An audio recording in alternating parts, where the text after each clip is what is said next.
This video is sponsored by Nebula, the thoughtful streaming service created by me and my creator friends. Check out the link in the description or stay tuned to learn more. Frankfurt is Europe's financial capital, and it has a complex web of suburban trains, subways, and trams that can be hard to wrap your head around. These railroads serve all manner of destinations, some around the clock, from the skyscraper-filled city to one of Europe's largest airports and tons of towns across the region. And Frankfurt, while on the surface seeming similar to other German cities, has a transit system which actually has some major distinctions. So let's dive in and learn the rails of Frankfurt.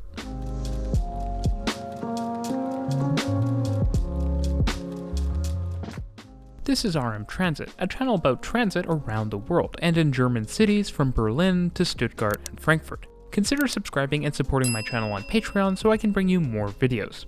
This is my 5th German transit explainer, and if you're interested in me covering the granddaddy of transit-connected German regions, the Rhine-Ruhr region, and can help by sending a few videos of your local trains, send me an email or a message. Frankfurt is a city I love because it's a city of contrasts, from historic buildings to a modern skyscraper skyline, which I love. Seriously, Commerzbank Tower is one of my favorite skyscrapers. This city is deeply intriguing and oozes character with its well-equipped transit system consisting of trams, regional trains, an U-Bahn or metro system, and of course an S-Bahn. Frankfurt is located in western Germany, 100 kilometers northeast of Karlsruhe, and roughly equidistant to Berlin to the northeast, Paris to the west, and Amsterdam to the northwest. The city is located on the Main River, which cuts across the city east-west, and its name is formally written as Frankfurt am Main. This is done to differentiate our Frankfurt from another Frankfurt in Germany. Frankfurt's lovely natural features also aren't limited to the river. There's also the huge Frankfurt City Forest in the south of the city, which is the largest in Germany at a rather crazy 58 square kilometers. In the west of the region, 30 kilometers outside of the central city runs the Rhine River, which the Main flows into. In roughly the geographic center of the city is the historic city center, and just to the west you'll find the forest of high-rises that gives Frankfurt its iconic skyline, and emerged because of both the destruction of the city in World War II and the city's role as Europe's financial capital, playing host to a number of important banks including the European Central Bank, which is located on the east side of the city center next to the Main. To the west of the modern central business district is the massive Frankfurt Hauptbahnhof, which is an enormous terminal station with an even more enormous throat that is up to 40 tracks wide and runs well over a kilometer west of the station. And the station is not only a key transport interchange for the city, but also the entire German rail network, with numerous high-speed trains calling and terminating here. Of course, some trains do run under and beyond Frankfurt Hauptbahnhof, and we'll talk about them soon. Frankfurt's other major rail hub might be an unexpected one, the airport, which is only about 10 kilometers west-southwest of the city center. Frankfurt's airport is one of the best rail-connected and busiest hub airports in the world, and DB has actually started allowing for codeshare air rail trips that go via the airport, so you can book a journey from Toronto to Karlsruhe or Cologne with an airline that will actually be a flight to Frankfurt and then an intercity express high-speed train onwards to your destination within Germany. And the intercity rail station at Frankfurt is really impressive. It's super modern naturally, and it has 4 large platforms, all built as part of the Frankfurt to Cologne high-speed rail line that opened in the early 2000s. Better yet though, it's located under a giant building called the Square, which is an over 600 meter long and nearly 50 meter tall building that looks a bit like a spaceship has landed on top of the railway and Autobahn just outside of the airport. This building is another one of my all-time favorites, and it's seen as kind of the poster child for groundscapers. Of course, it's huge, and since it has a ton of office space as well as 2 hotels, it's really helped make Frankfurt Airport a mixed-use destination as opposed to just an airport.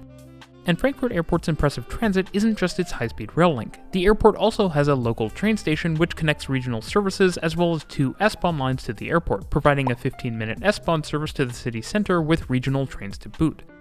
Of course, the airport is also growing a lot. Frankfurt is adding a new Terminal 3 on the south side of the airfield that is linked with an expansion of the airport's existing automated people mover system. And there's also the new Gateway Gardens office complex, which sits to the northeast of the airport and has loads of hotels as well as offices and other airport businesses. And Gateway Gardens got its own S-Bahn station just a few years ago. Think London's Hatton Cross, but Frankfurt. But this video isn't just about the airport, so let's talk about the star of this show, Frankfurt's transit network. Since we've already touched on the S-Bahn network, let's start with that. The system has a total of 112 stations running over a network of tracks just slightly over 300 kilometers long.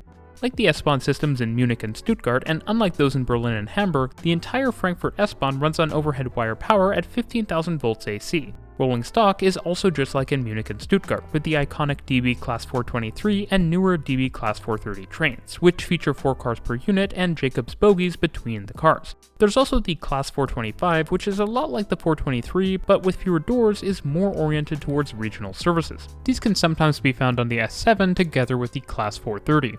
The routes of the Frankfurt S-Bahn, which is actually called the Rhine-Main S-Bahn to draw attention to the greater region, can broadly be divided into 2 groups of 4 lines, the first of which broadly runs north-south and the second of which broadly runs east-west.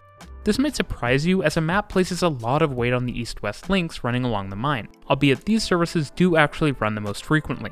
All of these lines run through the city center S-Bahn tunnel, which runs from the underground platforms at Frankfurt Hauptbahnhof to Ostenstrasse, where the tunnel turns south. What's interesting is that on both ends of the city tunnel, the 2 groups of lines separate, and in fact, on the east end, the tunnel itself splits. From here, the lines stay together for a number of stations, creating almost a second-tier X-shaped S-Bahn core where you have services running every few minutes. For the north-south services, this runs an additional 2 stations south to Frankfurt South Station, passing under the Main on the way, and 3 stations west to Frankfurt West, passing the Frankfurt Messe on the way. Beyond Frankfurt West, the S3 and S4 run northwest, splitting apart to serve Bad Soden and Kronberg. These trains are timed such that the combined portion provides a nice 15-minute service, with each route running half-hourly. S5 has one shared stop with S3 and S4 north of Frankfurt West before it turns to head to the north of the city to serve Friedrichsdorf every half hour.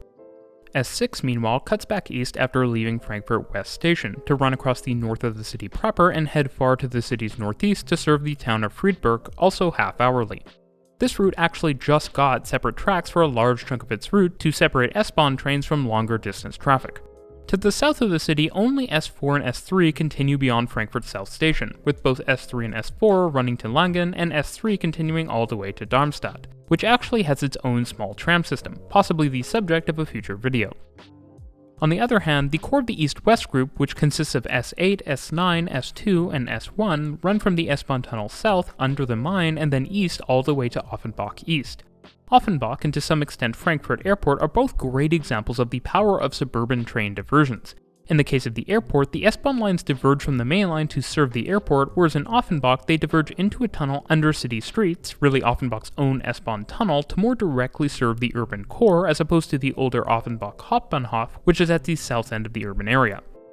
Now, looking at the individual lines, in some ways you might see the east-west routes as 3 corridors running every 15 minutes. The S8 and S9 route actually used to be a single route, running straight east from Offenbach to Hanau on the east, and running south and west to the airport, and then west and north to Wiesbaden along the Main and Rhine. What differentiates the routes now is that S8 splits from S9 in the west across the Rhine and serves the center of Mainz on yet another diversion, and Mainz deserves that direct service, given that, like Darmstadt, it has its own tram system. Another interesting feature of the S8 and S9 is that they run 24/7. This reminds me of the 24/7 S-Bahn services to Munich Airport and makes sense as Frankfurt is an even bigger hub. Starting again from Wiesbaden is the S1, which in the west runs a similar route to S8 and S9 but on the north side of the Main. In the east, S1 turns south east of Offenbach, running all the way to Oberruden. S2 starts in the east slightly north of S1 at Dietzenbach, before running to the north and combining with its sibling to run into Offenbach from the southeast. On the west side, S1 and S2 are paired up again, splitting after 4 stations, with S2 turning to the north to head up to Niedernhausen. Now, there is actually one more S-Bahn route in Frankfurt, the S7, which doesn't actually get to use the S-Bahn tunnel and runs from the southwest in Godelau, northeast through several towns and past Frankfurt Airport Terminal 3, where another S-Bahn diversion is quite tantalizing, and actually something that might happen in the future, until it meets up with S8 and S9, running past the massive Deutsche Bank Park football stadium and into the surface portion of Frankfurt Hauptbahnhof. S7 is actually also at the center of the main expansion plans for the Frankfurt S-Bahn, with the planned new line north of the Main to Hanau, similar to S1 to the west. This project will include a new branch off of the S-Bahn tunnel and will mean pushing the tunnel close to its capacity limits. Fortunately, there are plans for a cross-city mainline rail tunnel in Frankfurt parallel to the S-Bahn tunnel, which will increase capacity and hopefully reduce the pressure on the S-Bahn. Something which I find interesting is that both of these sibling S-Bahns to Frankfurt have something funky going on with their central tunnel. In Munich, the Stammstrecke has Spanish solution platforms for more capacity, while in Stuttgart, the city tunnel has a loop for turning trains around. As it turns out, Frankfurt has a similar interesting feature with its city center tunnel, and that's that it's shared with one of its 3 U-Bahn trunks. Indeed, through both Hauptwache and Konstablerwache stations, there are 4 east-west tracks, serving the S-Bahn in the center and the Frankfurt U-Bahn on the outside. Better yet, at Konstablerwache, you can actually make a cross-platform transfer from U-Bahn to S-Bahn, which is pretty awesome. So then let's talk about the U-Bahn, which has 9 different routes over 65 kilometers of track serving 86 different stations. Interestingly, in many ways the Frankfurt U-Bahn feels like a hybrid of the U-Bahn of Munich and the Stadtbahn of Stuttgart. Like in Stuttgart, the Frankfurt U-Bahn is best classified as a Stadtbahn, with trains operating in a mix of tram, metro, and suburban train-like environments. And the rolling stock match this, with 600-volt overhead line-powered vehicles that can run on street next to cars and buses. And the vehicles are something special for another reason.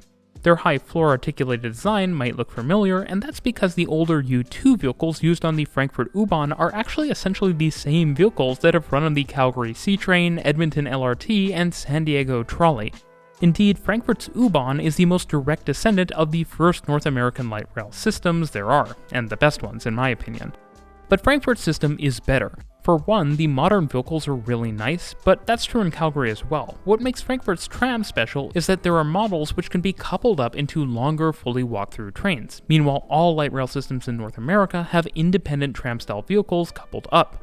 At the same time though, Frankfurt's U-Bahn deserves to be called an U-Bahn, at least more than Stuttgart's U-denoted Stadtbahn, as the core of the network and then some is all underground, and the network as a whole is a lot more radial than say Stuttgart, which feels more like a mesh over the whole urban area as opposed to a proper subway system with some tram-like branches.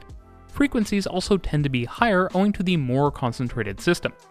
The core of Frankfurt's network is actually very much unlike Stuttgart, with 3 city-center trunks resembling the Munich U-Bahn, with high frequencies and up to 100-meter trains intersecting in a triangle transfer at Hauptwache, Willy-Brandt-Platz, and Konstablerwache. These 3 cross-city routes are labeled A, B, and C, with Route A running north-south through Hauptwache and Willy-Brandt-Platz, Route B running from the Hauptbahnhof east and north through Konstablerwache, and Route C running alongside the S-Bahn. With those 3 core routes out of the way, let's take a look at the specific lines that operate on the network.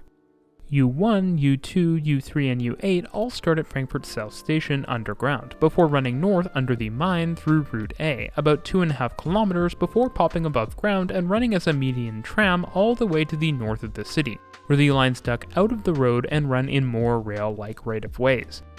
U1 swings west and then back south to serve a huge mall, and further south, in the center of Rosa-Luxemburg-Straße, a freeway to Ginheim.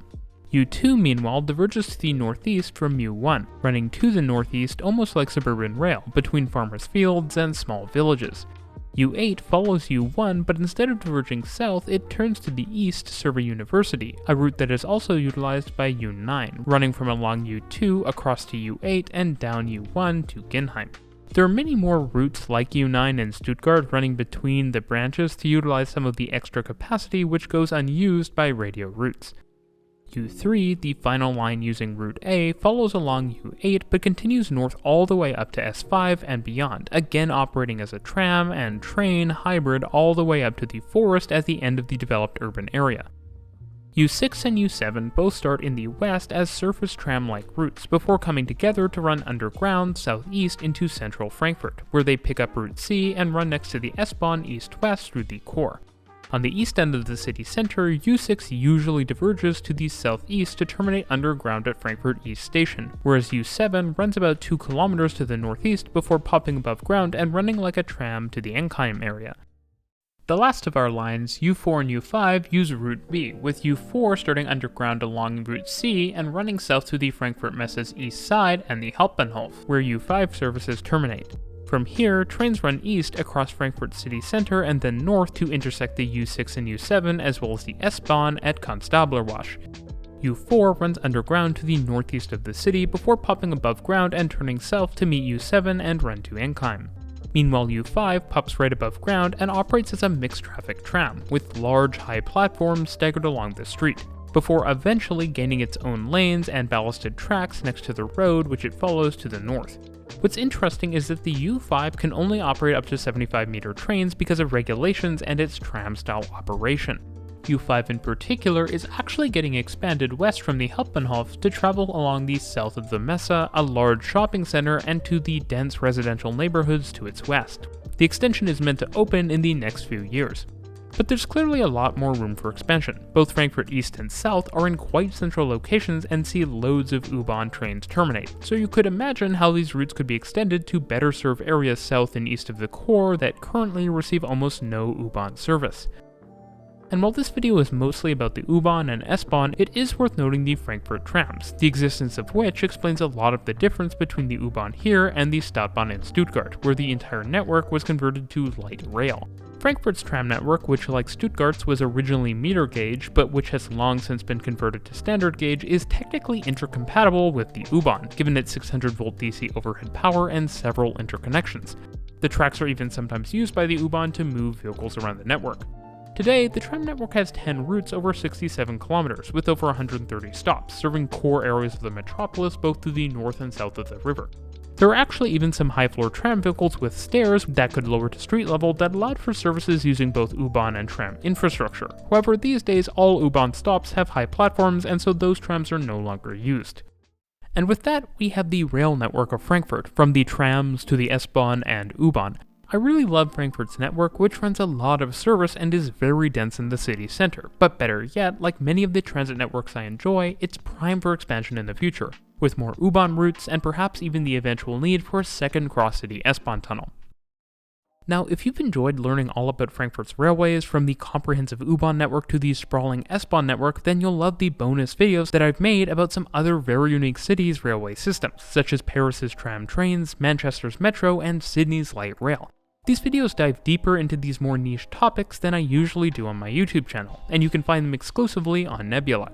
Nebula is the streaming platform owned by me and my creator friends, featuring over 14,000 titles that you can watch ad-free, including exclusive and early access videos from urbanist creators like myself, Life Where I'm From, City Nerd, City Beautiful, and Not Just Bikes. And recently, Nebula has actually welcomed some of its biggest updates ever. The site has a new layout with friendly categories for all of your favorite content creators, new and old, so you can binge urbanism content all day, every day at the click of a button. There's also a whole new slate of Nebula original content as part of the Fact and Fiction update, where some of the very best content creators like Bobby Broccoli and Patrick H. Willems are creating excellent large-scale projects you won't be able to find anywhere else, and I'm especially excited for Boomers, a documentary about our rapidly aging world leaders by Tom Nicholas. Supporting me on Nebula is one of the best ways you can help my channel and my content as a whole, and as of now, lifetime memberships are back yet again, indefinitely for only $300, so you can pay once and get Nebula for as long as both you and Nebula exist. This lets Nebula fund bigger projects in the near future. And if lifetime memberships are not your cup of tea, you can still support me for as little as $2.50 a month with our annual plans. So go check out Nebula at go.nebula.tv/rmtransit right now.